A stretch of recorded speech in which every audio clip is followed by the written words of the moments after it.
seorang hamba akan dikumpulkan dengan orang yang dicintai. Saya ingin dikumpulkan dengan Rasulullah SAW. Bagaimana memposisikan rasa cinta tersebut agar bisa pula berkumpul dengan suami dan keluarga besar? Ya, cintai orang-orang yang soleh. Ya, cintai orang-orang yang soleh. Cintai Rasulullah, insya Allah masuk surga dengan Rasulullah. Gimana dengan keluarga kita? Insya Allah akan memberi syafaat kita satu dengan yang lainnya.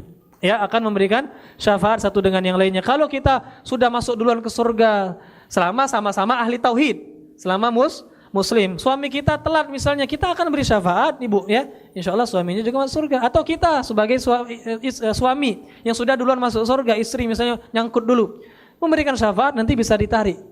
Ini syafaat sesama kaum mukminin, sama kaum muslimin. Insya Allah akan memberikan syafaat dan berkumpul.